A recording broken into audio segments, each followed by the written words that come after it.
Olahan dendeng sapi jadi salah satu buah tangan yang diburu ketika berwisata ke Sukabumi, Jawa Barat. Di sini ada pengolahan dendeng sapi yang sudah berjualan sejak 1960 silam. Bagi yang penasaran bagaimana lika-liku dendeng sapi diolah, Kiki Haryadi punya informasinya dalam segmen Sehari Menjadi.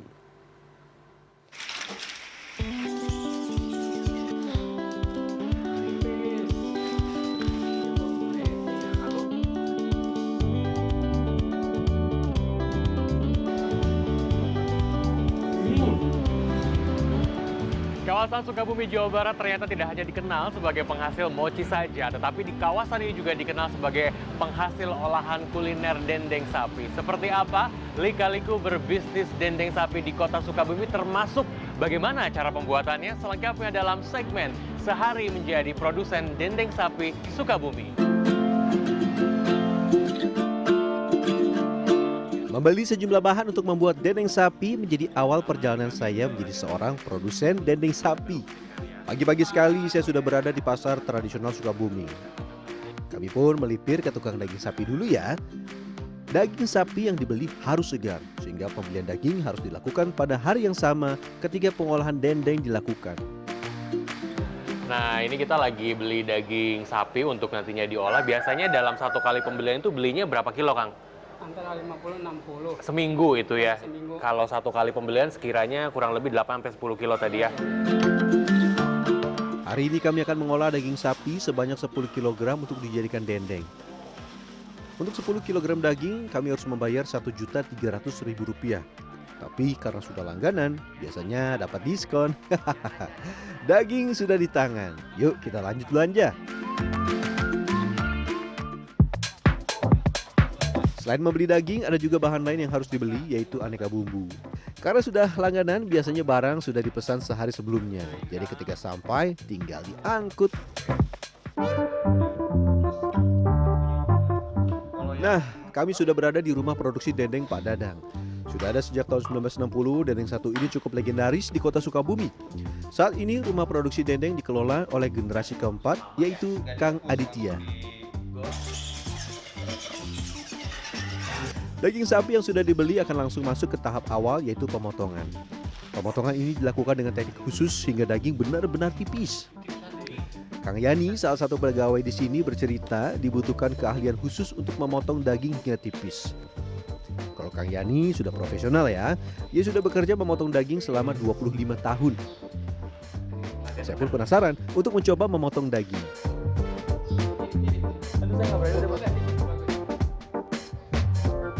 Aduh, ini tadi saya udah diajarin sama Kang Yani untuk coba, tapi saya nggak berani ya Kang, karena ini tipis banget jarak tangan sama pisaunya, takutnya luka. Tapi memang butuh ini ya, butuh pengalaman kayaknya ya Kang ya. Ini kurang tipis nih. Kurang. Kalau sudah ahli, tidak butuh waktu banyak untuk memotong 10 kg daging sapi menjadi lebih tipis. Kang Yani, Kang Adit, dan Pak Dadang, ayah dari Kang Adit, hanya membutuhkan waktu kurang lebih 30 menit. Dan hasilnya seperti ini.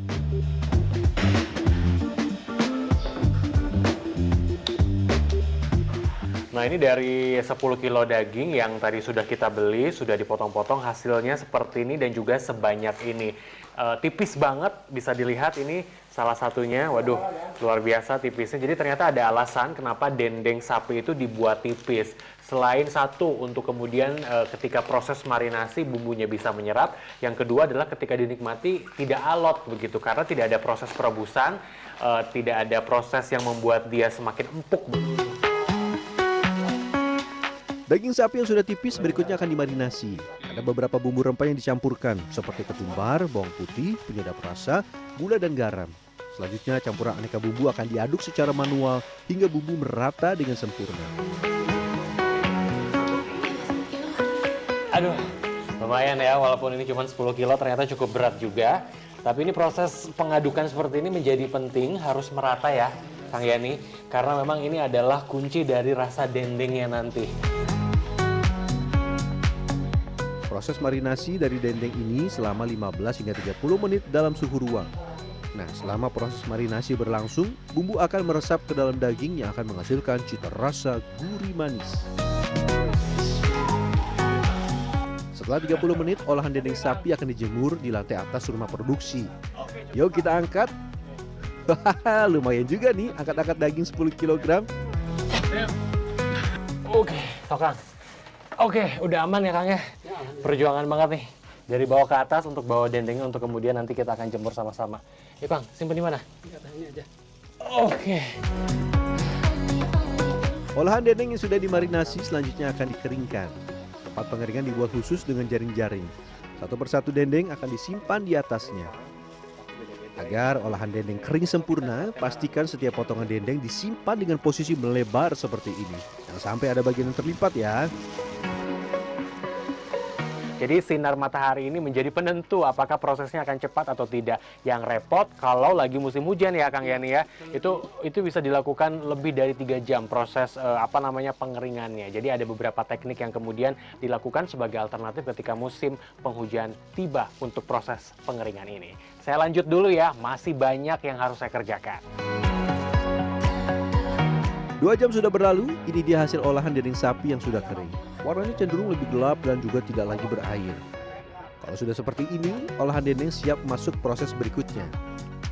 Satu persatu dendeng saya ambil dan dipindahkan ke wadah khusus. Alhamdulillah ya, ini mataharinya bersahabat, jadi proses pengeringannya cukup cepat, tadi kurang lebih sekitar 2 jam, sudah kering, sudah bisa diangkat. Kali ini kita akan turun ke bawah untuk masuk ke tahap berikutnya yakni penggorengan.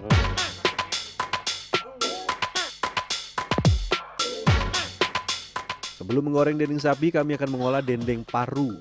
Proses pembuatannya hampir sama dengan dendeng daging. Hari ini sekitar 6 kg paru sapi akan kami olah. Satu persatu paru dipotong tipis-tipis. Nah katanya nih meski ukurannya lebih kecil, pemotongan paru lebih susah dibandingkan saat memotong daging sapi. Agak kalau juga kenyal gitu ya. Beda sama daging Sapi ya. daging sapi. Oh, kalau sapi kan dia ajeg gitunya upami ieu mah, kalau ini mah berarti ini ya agak tricky ya Kang ya. Juga proses penjemuran juga agak lama ini kalau paru. Waduh, saya jadi penasaran. Saya juga mau mencoba memotong paru menjadi lipit tipis. Kita coba ya, bismillahirrahmanirrahim, mudah-mudahan aman tangan saya. Oke, bener ya, jadi agak susah karena dia teksturnya kenyal, jadinya licin juga. Berhasil nggak nih Kang? Kayaknya nggak ya? Belum kepotong ya? Setelah paru terpotong seperti ini, selanjutnya dimarinasi dengan bumbu yang sama lalu dikeringkan. Berbeda dengan dendeng sapi, olahan dendeng paru, proses pengeringannya berlangsung 7 jam. Itu pun jika matahari mendukung. Jika tidak, proses pengeringan bisa lebih lama. Proses pengeringan paru lebih lama agar ketika digoreng, dendeng paru lebih garing alias tidak lembek. Nah, penjemuran sudah selesai. Selanjutnya kita kembali ke dendeng sapi.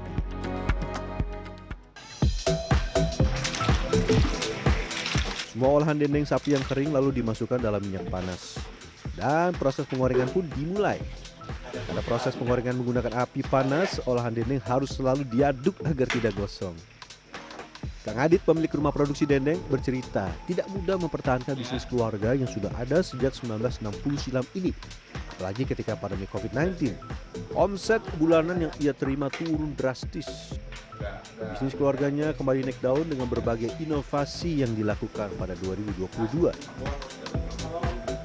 Adit, mungkin boleh berbagi tips ya sama teman-teman pengusaha-pengusaha di luar sana, terutama yang muda-muda begitu. Gimana caranya bangkit dari keterpurukan COVID-19 nih Kang? Dari ambisi sih. Ambisi mulai aja dulu.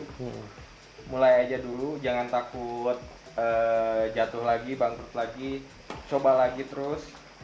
Nanti juga ketemu jalannya. Sambil mengikuti tren penjualannya seperti apa ya? Ikutin tren yang ada sekarang. Oke. Ya cuman kita akalinnya ya dari apa? Kita bikin konten kah? Kita jual ikut di e-commerce, media sosial manfaatin. Jadi inovasi itu penting ya? Iya. Jadi Pak. Nah, inovasi itu penting dalam bisnis ya. Catat. Oke, kembali ke penggorengan. Sudah mulai matang, saatnya diangkat dan ditiriskan. Biasanya setelah tiris, dendeng sapi akan langsung dijual. Tapi sebelum dijual, saya mau coba dulu nih olahan dendeng sapi yang sudah saya buat sendiri.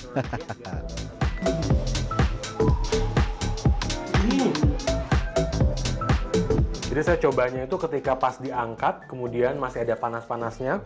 Meskipun dia nggak direbus, tapi teksturnya tuh nggak alot, masih bisa dimakan dan lumayan empuk. Kayaknya enak kalau misalkan pakai nasi panas deh. Dari rumah produksi, saya pun bergeser ke Jalan Ahmad Yani, Kota Sukabumi. Nah, kalau Anda melihat mobil seperti ini, jangan salah.